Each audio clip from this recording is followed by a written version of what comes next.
Hi, my name is Yvette Khadambi from SPF Kapsoya, and it is day 12 of our fasting and praying. Today we are going to be looking at forgive us our trespasses as we forgive those who trespass against us. When serving God's people in church, we often do so with an intention to bless the Lord. Offense, however, is inevitable in ministry. We will get offended, and sometimes we will be the ones who are offending those whom we are trying to serve. This is where forgiveness comes in. The Bible speaks of forgiveness over and over. I believe it is because forgiveness is not an option for us as Christians, but forgiveness is a necessity. We need to forgive one another.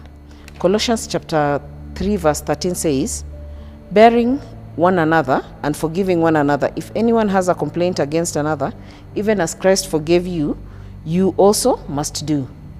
We need to let go of offenses. We need to let go of people who have hurt us. We need to let go of the things that the people have done to us, because in the house of the Lord, there's many different kinds of people. We are all different, we are all unique, and we are all loved by God. We ought to forgive because we need God to forgive us. Mark chapter 11 verse 25 says, and whenever you stand praying, if you have anything against anyone, forgive him, that your Father in heaven may also forgive you your trespasses. Forgiveness is not that we too may be, is that we too may be forgiven, that we may not harbor bitterness, and that eventually hinders us from having a relationship with God and relating with each other well and just growing as Christians. Let us pray that God will teach us how to forgive. Let us pray that God will uproot the roots of bitterness in us, that we may be able to forgive those who have wronged us in the past and even in the future.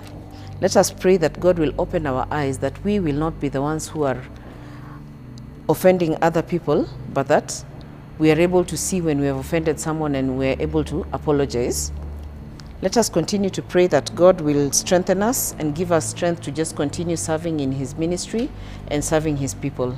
Let us pray that the Lord will continue to give us oil, that our lamps may continue burning for Him. Thank you.